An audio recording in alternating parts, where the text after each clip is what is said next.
മോളെ അപ്പച്ചൻ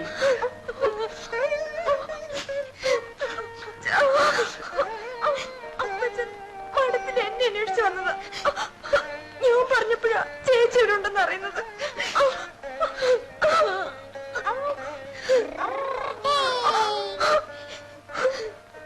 അപ്പൂപ്പന്റെ പൊന്നുമോനെ അപ്പൂപ്പനെ അറിയോടാ? മലിച്ചേട്ടാ, താൻ വന്നു എന്നറിഞ്ഞപ്പോ ആ ക്ഷണം ഞാൻ ഇങ്ങോട്ട് ഓടിപ്പോരുമായിരുന്നു. ആ കാര്യമൊക്കെ കൊള്ളാം, കഴിഞ്ഞതൊക്കെ കഴിഞ്ഞു. ഇത്രയും കാലം ഈ പിള്ളേര് തൂക്കിയ കണ്ണീര് കാണാൻ ഞാനേ ഉണ്ടായിരുന്നുള്ളൂ. ഇനി ഇവരെ ദണ്ഡിപ്പിച്ചിട്ട് ഇവിടുന്ന് ഇറങ്ങിപ്പോകാനുള്ള ഉദ്ദേശമാണെങ്കിൽ വയസ്സിന് മൂത്തതാണെന്നൊന്നും നോക്കൂല, ചുട്ട പെടയാൻ വെച്ച് തരും. ആ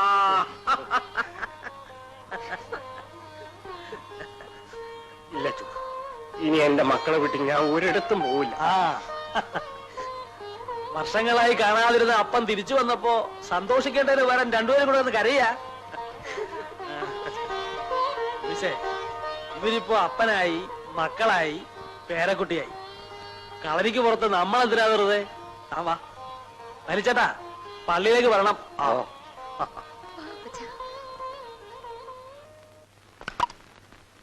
അപ്പൂപ്പന് ഇതുപോലെ ശബ്ദം ഉണ്ടാക്കാൻ കഴിയോ? അപ്പൂപ്പന് പറ്റൂല മോനെ. ഈ അപ്പൂപ്പന് ഒന്നും അറിഞ്ഞൂടാ. നേരാ കൂട്ട, അറിയാനുള്ള മിടുക്കുണ്ടായിരുന്നെങ്കിൽ അപ്പൂപ്പന് ഈ പെടാപ്പാട് മുഴുവൻ പെടുവായിരുന്നു. അപ്പൂപ്പന് ഒന്നും അറിഞ്ഞൂടാ. അപ്പൂപ്പ, ഈ അപ്പൂപ്പൻ താടി എന്ന് പറയുന്നത് അപ്പൂപ്പന്റെ താടിയാ? അതെ മോനെ. അപ്പൂപ്പന്റെ താടി, അപ്പൂപ്പൻ താടി.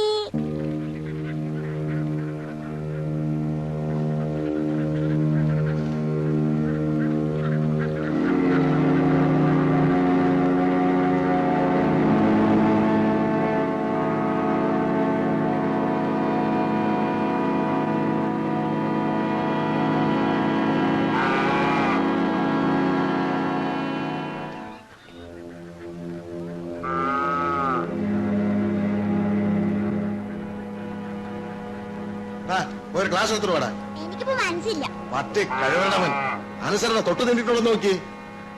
അതെങ്ങനെ വളർത്തിന്റെ ഗുണവിശേഷം കാണിക്കായിരിക്കൂ? അയ്യോ, ഇതെന്ത് പറ്റി? ഇവിടെ തന്നെ അങ്ങ് ഇരുന്ന് കളഞ്ഞത്. അങ്ങ് അകത്ത് കയറി ഇരിക്കോ കിടക്കോ എന്ത് വേണേ ആകാമായിരുന്നല്ലോ. അല്ല, നാലാളെ അറിയിച്ചാൽ നീ ഇറങ്ങുന്നുണ്ടെങ്കിൽ അകത്ത് കിടക്കുന്ന കട്ടിലെടുത്ത് പുറത്തോട്ട് കളി. അല്ല കൂടുതൽ സൗകര്യം. അനാവശ്യം പറയുന്നു. പട്ടി, നിനക്ക് പ്രവർത്തിക്കാം. നിങ്ങൾ വെറുതെ തെറ്റിദ്ധരിച്ചിരിക്കുകയാണ്.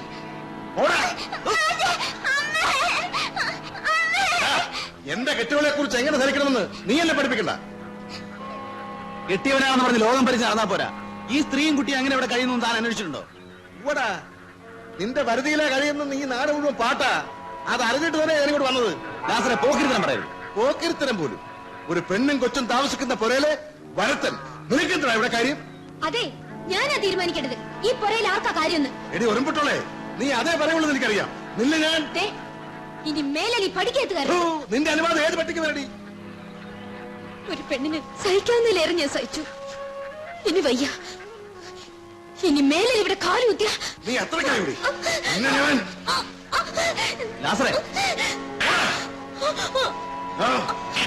മോനെ, നീ പോയി അച്ഛനെ വിളിച്ചോണ്ട് വാ. വേച്ചല്ലേ വിട്ടു.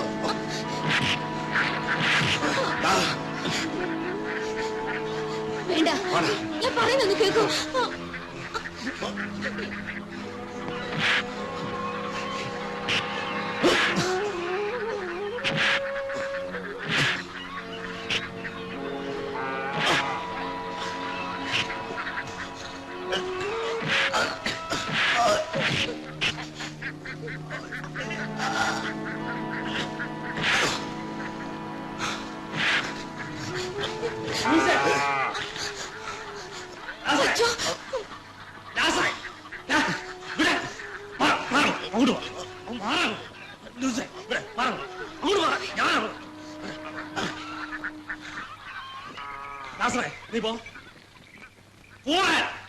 ഞാൻ പൊക്കോളാം.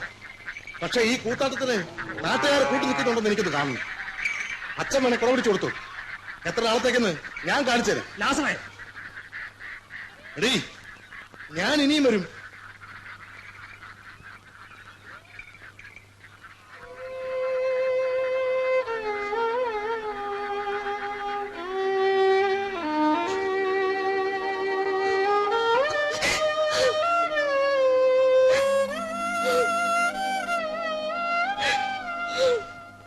കണ്ട് നാണല്ലാതെ വന്നിരിക്കുന്നല്ലേ? എന്തിനാടാ നീയൊക്കെ ആണാണെന്ന് പറഞ്ഞ് നടക്കണേ? ഇയാളുടെ വർത്താനം കേട്ടത്തൊന്നും ഞാൻ വരെ പോകാനാണത്. ആ നശിച്ച അച്ഛൻ വന്ന് പിടിച്ചു മാറ്റിയില്ലായിരുന്നെങ്കിൽ ഞാനവനെ തല്ലിക്കൊന്ന് കുഴിച്ചു മൂടിയനെ. അയാൾ ആ വരുത്തിനെ തലേ കയറ്റി വെച്ച് നടക്കണാണുമ്പോഴേ എനിക്ക് പെരുത്തു വരുന്നേ. ഇടവക ഭരിക്കുന്ന ആളാ. തിരുവസ്ത്രം ഇട്ടുകൊണ്ട് തോന്നിവാസിന് കൂട്ടുനിൽക്കാന്ന് പറഞ്ഞാൽ അയാള് മറ്റോടത്തെ വികാരിയാണെങ്കിലേ ഞാൻ അവിടുത്തെ തന്നെ കത്തിയാരാ. കണ്ണും തുറന്നു പിടിച്ച് കണ്ടില്ലെന്ന് നടിക്കാൻ എന്നെ കിട്ടില്ല. ഈ സഭയും നിയമം എന്നൊക്കെ പറയണതേ എല്ലാവർക്കും വേണ്ടിയിട്ടുള്ളതാ. നീ നോക്കിക്കോ ലാസറേ, അയാളുടെ ലോഹ ഞാൻ ഊരി വെപ്പിച്ച് അയാളെ പാട്ട കൊട്ടിച്ച് നടത്തിയില്ലെങ്കിൽ എന്നത് ഏത് കൊമ്പത്തെ അച്ഛനായാലും എനിക്ക് പുല്ല. തെമ്മാടിക്കുഴി മതി ലാസറിന്. പക്ഷെ ഇന്ന് എനിക്ക് രണ്ടിലൊന്നും അറിയണം. ഒന്നുകിൽ ഞാൻ, അല്ലെങ്കിൽ ആ വരത്തൻ. എടാ മോനെ, ഒല വിളിച്ചിട്ടും കൊമ്പ് കുലുക്കിയിട്ടും ഒരു കാര്യമില്ല. തലച്ചോറ് കൊണ്ട് എന്തെങ്കിലും ചെയ്യണം. മനസ്സിലായോ? ഏ കാശുണ്ടല്ലോ കയ്യില്, ഷാപ്പിൽ പോയി ഒരു കുപ്പി മേടിച്ചോണ്ട് പോവാ. നമുക്ക് അതിന്റെ മുകളിൽ കയറി ഇരുന്ന് കുറച്ചു നേരം ആലോചിക്കാം. അതൊക്കെ ശരി തന്നെ. എന്നാലും ആ ലാസറുമായിട്ട് അടിപിടിക്കൊന്നും പോകണ്ടായിരുന്നു ലൂയിസെ. കടന്ന കൂട്ടി കല്ലെടുത്തിട്ട പോലായി കാര്യങ്ങള്. നാട്ടുകാർ ഇതൊക്കെ പറഞ്ഞു തുടങ്ങിയിട്ടുണ്ട്. മനഃപൂർവ്വം ഒന്നും ചെയ്തതല്ല അച്ചു. ആ സമയത്ത് അവിടെ ഉണ്ടായിപ്പോയത് അബദ്ധമായത്. അവിടെ വന്ന് ബഹളം വെച്ചപ്പോ അവരിട്ട് ഉപദ്രവിക്കുന്നത് കണ്ടപ്പോ ഒഴിഞ്ഞു മാറിയതാ. പക്ഷെ നിയന്ത്രണം വിട്ടു. ആ ലാസറ് എന്തും ചെയ്യാൻ മടിക്കാത്ത പ്രകൃതക്കാരനാ. അതുകൊണ്ടാ എന്നെയും ചീത്ത വിളിച്ചോണ്ട് നടക്കുന്നുണ്ടെന്ന് കേട്ടു. ഇതൊക്കെ ആര് ചെവി കൊടുക്കാൻ പോകുന്നു? കർത്താവിനും മനസാക്ഷിക്കും നിരക്കാത്തതൊന്നും ഞാൻ ചെയ്യുന്നില്ല. ആ വിശ്വാസം എനിക്കുണ്ട്. അതുകൊണ്ട്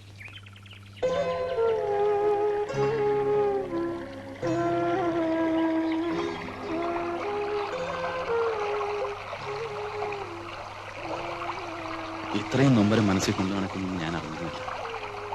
തന്റെ അടുത്തോടെ ഒറ്റയ്ക്കെന്നൊരു കുട്ടിയെ കൊണ്ട് ജീവിതത്തോട് പൊരുതുക എന്ന് പറഞ്ഞാൽ ആശ്വസിപ്പിക്കാൻ എന്താ പറയാൻ എനിക്കറിയില്ല. എല്ലാവരും ഉണ്ടായിട്ടും ഞാൻ ഒറ്റയ്ക്കാണ്. ഒരു തരത്തില് നിങ്ങൾ ഭാഗ്യവാനാ. ആരോടും കണക്ക് പറയണ്ടല്ലോ. അതും ഒരു തോന്നല. സ്വന്തമെന്ന് പറയാൻ ആരുമില്ലല്ലോ എന്ന് ഓർക്കുമ്പോൾ എനിക്കും ദുഃഖം തോന്നും ചിലപ്പോൾ. മേരിക്ക് കൂട്ടിന് കുട്ടനെങ്കിലും ഉണ്ടല്ലോ. എല്ലാ ദുഃഖങ്ങളും മറക്കാൻ അവനൊരാൾ മതിയല്ലോ. എല്ലാം സഹിച്ച് പിന്നെയും പിടിച്ചു നിൽക്കുന്നത് അവന് മാത്രം ഓർത്തിട്ടോ. പക്ഷെ സഹിക്കുന്നതിനും ഒരതിരുണ്ടല്ലോ മനുഷ്യർക്ക്.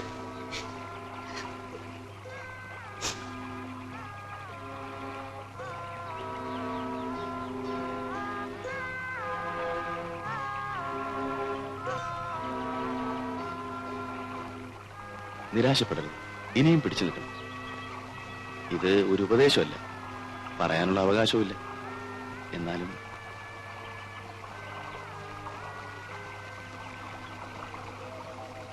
ഇപ്പൊ മേരി തനിച്ചില്ലെന്ന് സമാധാനിച്ചു.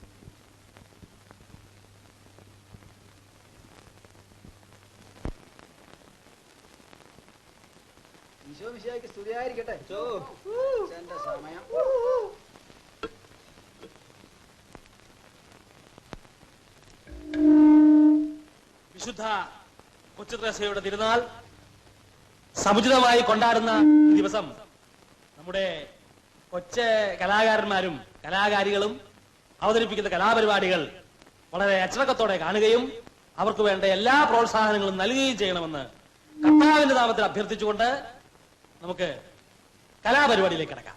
അതൊക്കെ ഏറ്റു അച്ചോ, അത് തുടങ്ങിയാ മതി.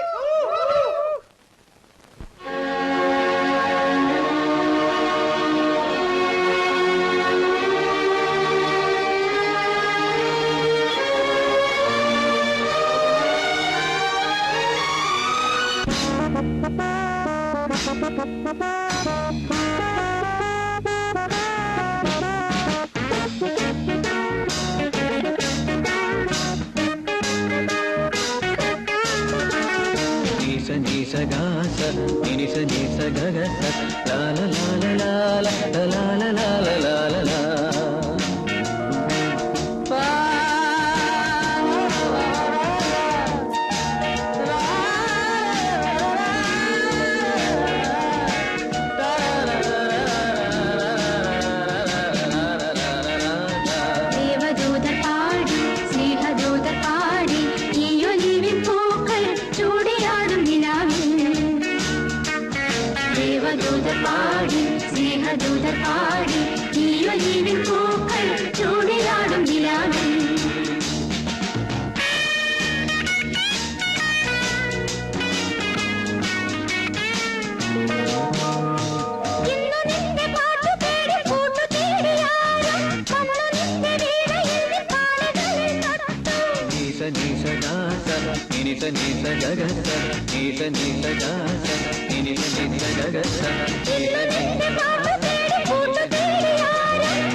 ആയിരം വർണ്ണങ്ങൾ കൂടെ വന്നു, അഴകാർന്നൊരാടകൾ നീണ്ടു തന്നു.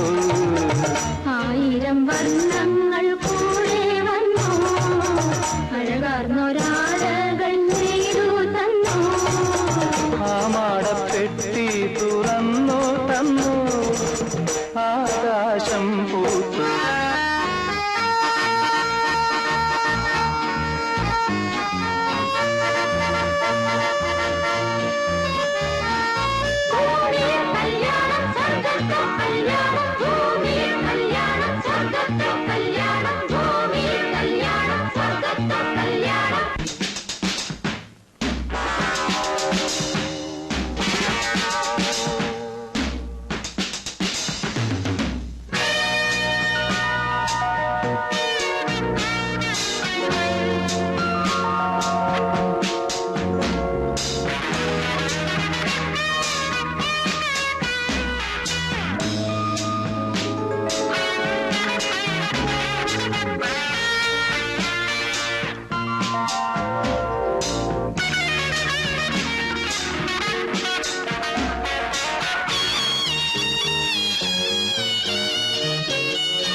പൊന്നുന്നൂലിൽ പൂസാലിയും കോർത്തു തന്നു, കന്നിപ്പട്ടിൽ മണിത്തൊങ്ങലും ചാത്തി തന്നു.